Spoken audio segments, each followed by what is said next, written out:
जय Hind friend. Rajasthan board के सभी छात्रों को जय हिंद। जी हाँ दोस्तों, आज आपका विज्ञान का पेपर है, इसलिए मैं आप लोगों को विज्ञान के लिए मोस्ट इम्पॉर्टेंट टिप्स शेयर करूंगा और आपको साथ में बताऊंगा कि आपको पेपर में कैसे लिखना है ताकि आपको एग्जाम में कुछ ना कुछ अधिक नंबर दे। और साथ साथ में ये भी बताएंगे जो आपको क्वेश्चन नहीं आ रहा है उसका आप लोग आंसर किस प्रकार से दें ताकि जो कॉपी चेक कर रहा है वो आपको यहाँ पर कुछ ना कुछ नंबर तो अवश्य दे। तो यहाँ पर सबसे पहले आप लोगों को एक बात ध्यान रखनी है, पेपर में आपको राइटिंग पर विशेष ध्यान देना है। ये बात आप लोगों को ध्यान रखनी है अगर आपको अच्छे नंबर लाने हैं तो आप लोग राइटिंग पर विशेष ध्यान देंगे, क्योंकि जो राइटिंग होती है हमारे कहीं ना कहीं नंबर बूस्ट कर देती है।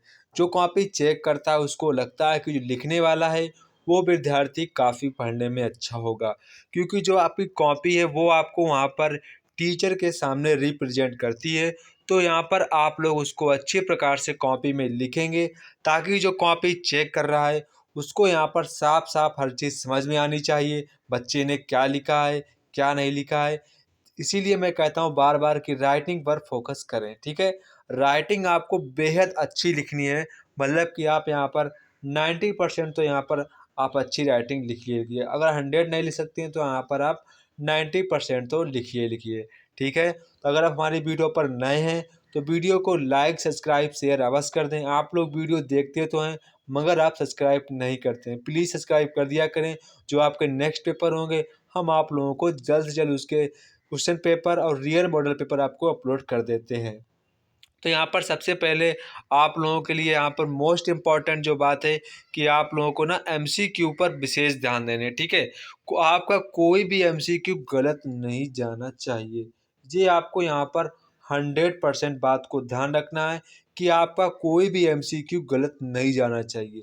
अब मैंने जितने भी यहाँ पर लगभग आपको 7 सैंपल पेपर मतलब कि रियल क्वेश्चन पेपर अपलोड कर दिए हैं, जिनको आप देखेंगे तो यहाँ पर आपको जितने भी मैंने एमसीक्यू कराए अगर आप उतने भी तैयार कर लेते हैं तो यहाँ पर आपको जो परीक्षा होगी उसमें आप पूरे एमसीक्यू करेक्ट करके आएंगे, मतलब कि पूरे आप सही करके एमसीक्यू आएंगे। इसकी 100% की गारंटी है। इसलिए आप पूरे सैंपल पेपर के सभी एमसीक्यू देख लीजिए ताकि यहाँ पर आपके एमसीक्यू कोई भी गलत ना हो।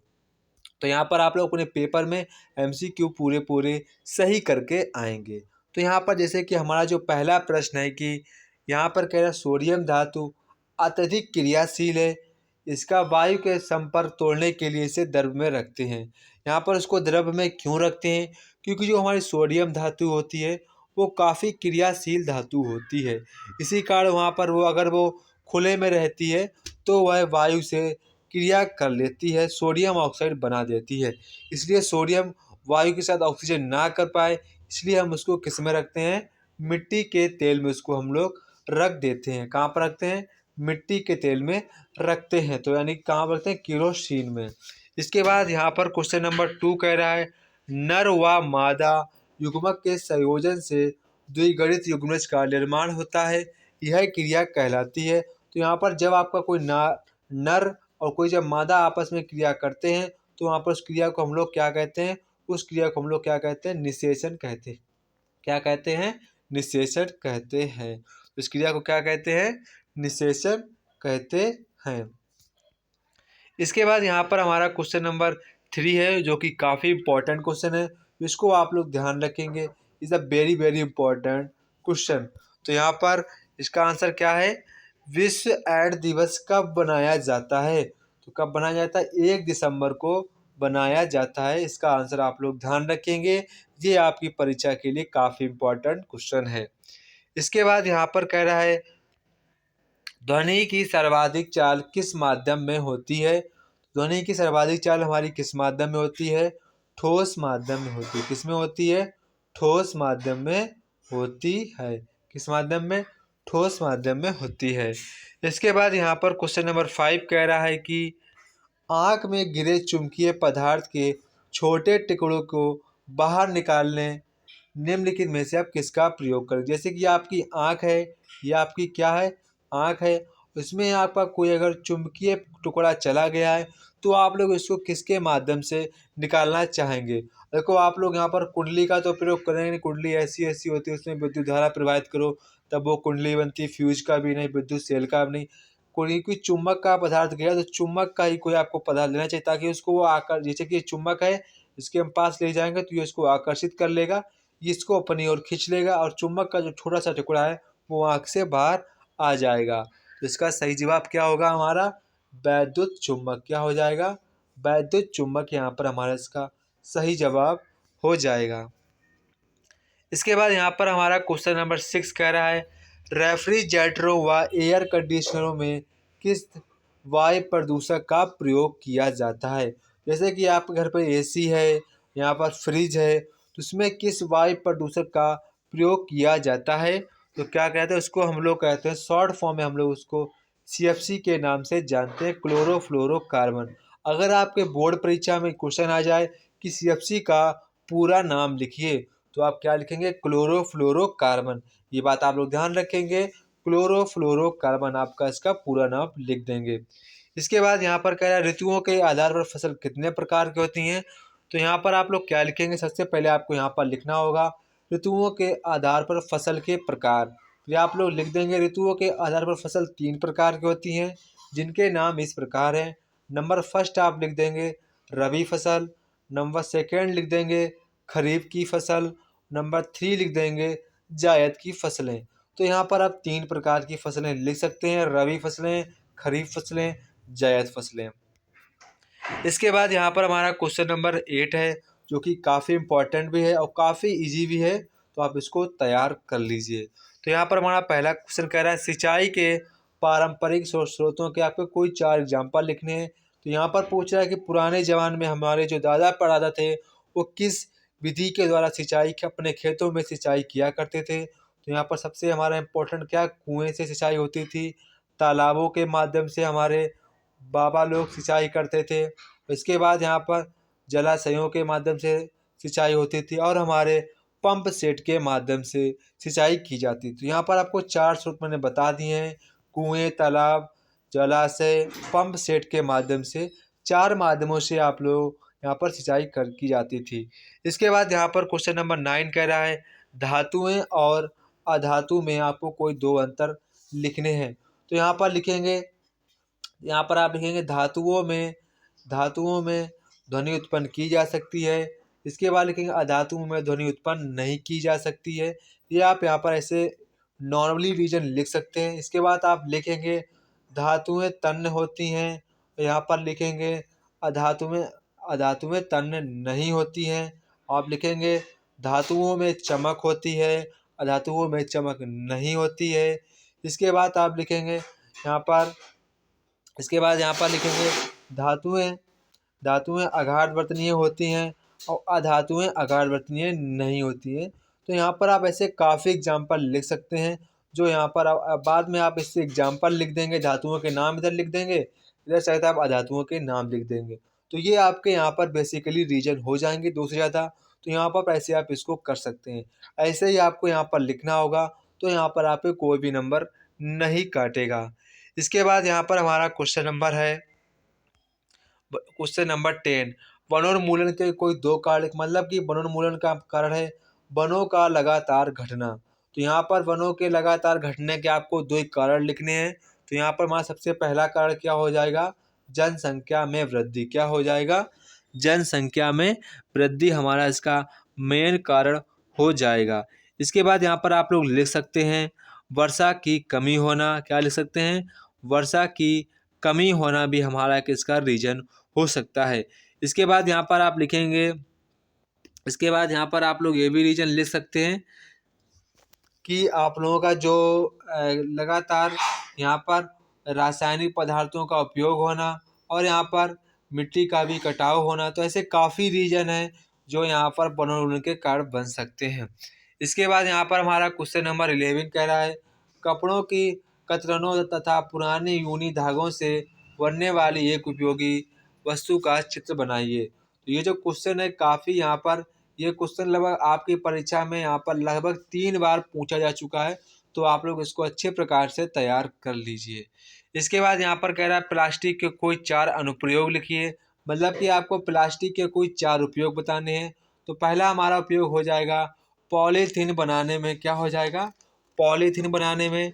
और दूसरा हमारा हो जाएगा बिजली के उपकरण बनाने में। फिर हमारा हो जाएगा दैनिक बोर्ड, दैनिक बोर्ड होते हैं उसको बनाने में। इसके बाद हमारा हो जाएगा ज्वलनशील तार खींचने में। तो यहाँ पर ऐसे आपके 4 ये एग्जाम हो जाएंगे अनुप्रयोग, तो वहाँ पे आप इसको कर सकते हैं। इसके बाद यहाँ पर हमारा क्वेश्चन नंबर 13 है। तो यहाँ पर कह रहा है कृमि संक्रमण से बचाव के तरीके लिखिए। तो यहाँ पर आपको कह रहा है right any 4 methods of prevention from worm infection. तो यहाँ पर कह रहा है आपको वॉर्म इन्फेक्शन से आपको बचाव के तरीके लिखने हैं। तो आप क्या लिख सकते हैं, सबसे पहले आप लिखेंगे कृमिनाशक दवा के माध्यम से। इसके बाद शुद्ध पानी हमको पीना चाहिए, फल सब्जियों को हमको धोकर खाना चाहिए, मांस को हमसे कम से कम, जो लोग मांस खाते हैं तो उनको कम से कम खाना चाहिए, अगर नहीं खाते हैं तो काफ़ी अच्छी बात है। तो यहाँ पर आपको कम से कम मात्रा में मांस का सेवन करना चाहिए। इसके बाद यहाँ पर हमारा question 14 is a very very important question. इसको हम कह रहे हैं very very very important question, क्योंकि मैंने अभी तक जितने भी आपको सेट कराए हो उसमें ये क्वेश्चन आपको 101% देखने को मिला होगा। तो आप लोग ऐसे क्वेश्चन को करना कुछ नहीं, आपको हमेशा आवृत्ति पूछी जाएगी। तो यहाँ पर सबसे पहले आपको आवृत्ति का सूत्र लगा देना है, आवृत्ति बराबर कंपन बटे समय। क्या करेंगे, कंपन बटे समय। तो यहाँ पर आपका कंपन कितना है, 300 है, और समय आपका 2 है।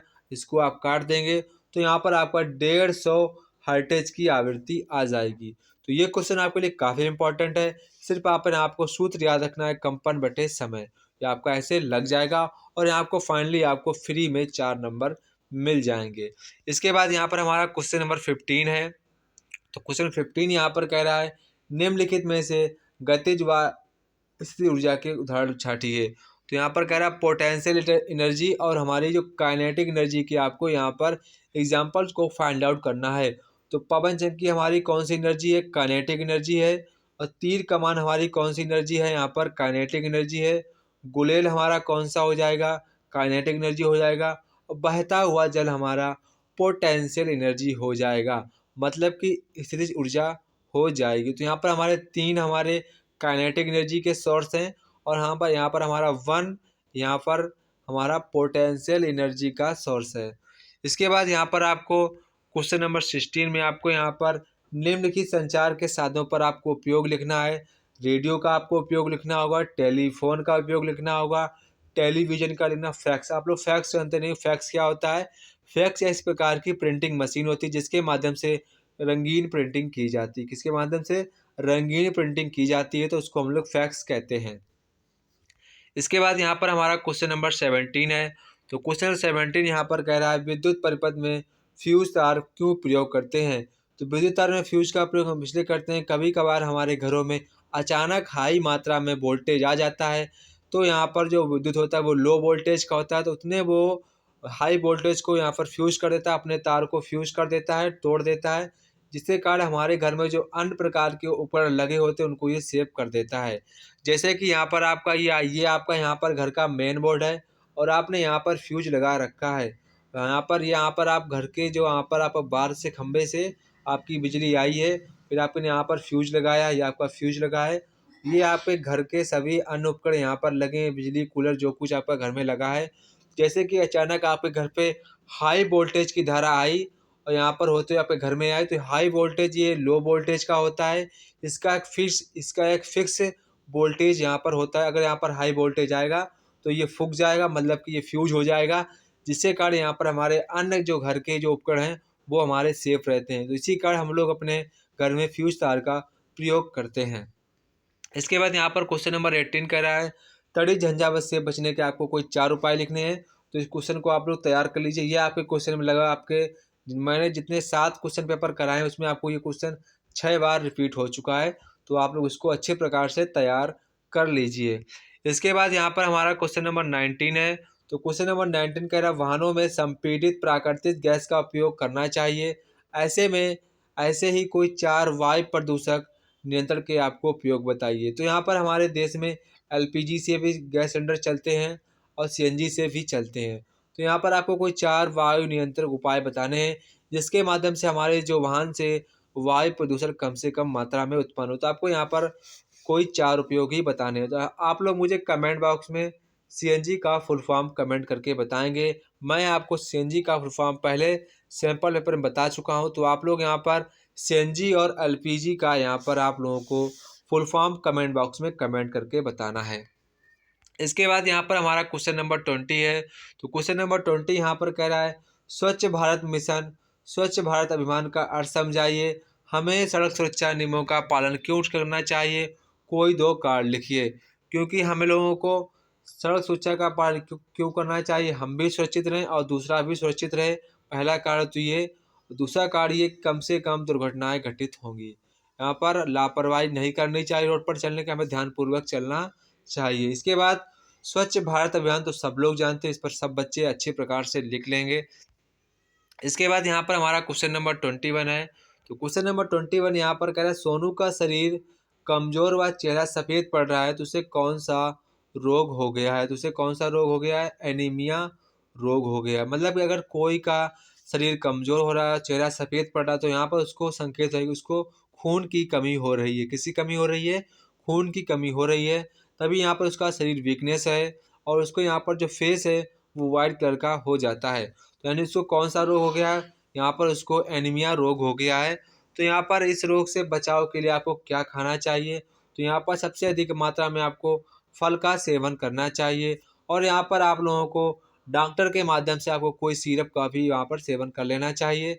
विदाउट आप डॉक्टर परमिशन ना करें तो ही बेटर है, आप डॉक्टर की सलाह से ही करें। इसके बाद आप हरी सब्जियों का सेवन करें, तो उससे भी आपका खून बढ़ेगा। तो यहाँ पर आप ऐसे कई उपाय लिख लिख सकते हैं जो कि आपके लिए काफ़ी आसान होंगे। तो आप इस क्वेश्चन को अच्छे प्रकार से तैयार कर लीजिए। इसके बाद यहाँ पर हमारा क्वेश्चन नंबर 22 है। तो क्वेश्चन नंबर 22 यहाँ पर कह रहा है, श्वेत प्रकाश 7 रंगों से मिलकर बना होता है। श्वेत प्रकाश 7 रंगों से मिलकर बना है, जिससे यह श्वेत प्रकाश दिखाई देता है। आप इससे सहमत हैं? प्रिज्म से श्वेत प्रकाश की गुजरने की घटना आधार पर स्पष्ट कीजिए।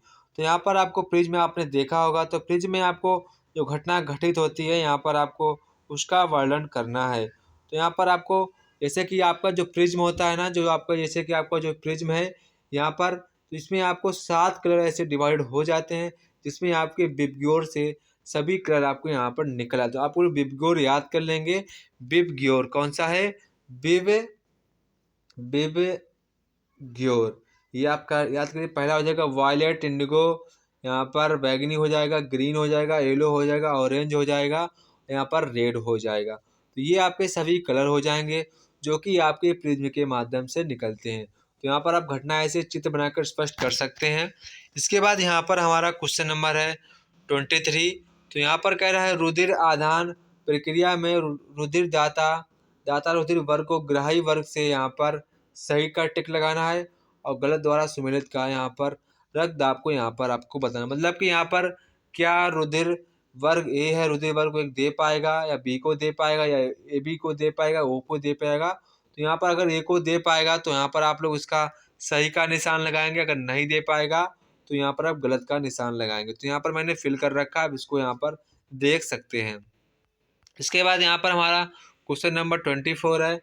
कह रहा, भू स्थिर उपग्रह तथा ध्रुवीय उपग्रह में उनके कक्ष में गति पृथ्वी की सतह से दूरी का उपयोग आधार पर विश्लेषित कीजिए। तो इसका आंसर हम पिछले यहाँ पर क्वेश्चन पेपर में बता चुके हैं, जो कि हमारा काफ़ी इंपॉर्टेंट क्वेश्चन है। इसको आप अच्छे प्रकार से तैयार कर लीजिए, ये आपकी परीक्षा के लिए काफ़ी इंपॉर्टेंट है।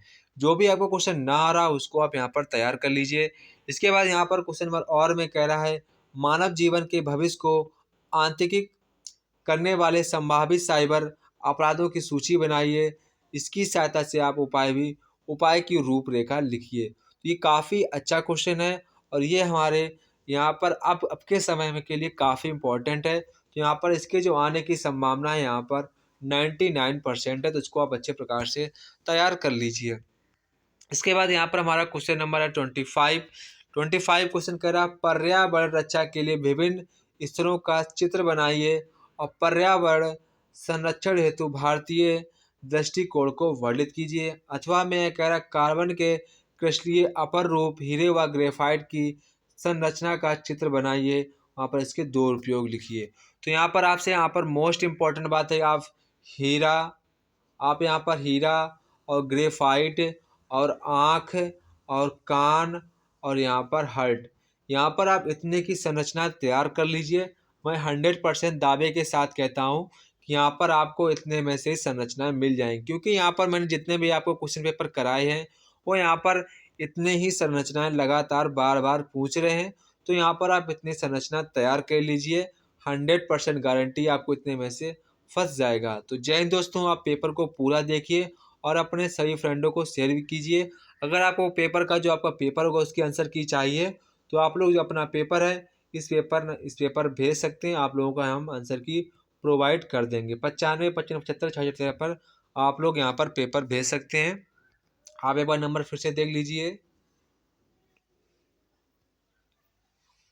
आप यहाँ पर पेपर भेज देंगे तो यहाँ पर आप लोगों को आंसर की मिल जाएगी। आपका जो नेक्स्ट पेपर होगा सामाजिक विज्ञान का, हम उस पर काम कर रहे हैं। आप लोगों का उसको जल्द जल्द आपका सेम पेपर अपलोड कर दिया जाएगा। जय हिंद दोस्तों, फिर मिलते हैं अपने नेक्स्ट वीडियो में। तब तक कि आप सभी लोगों को जय हिंद।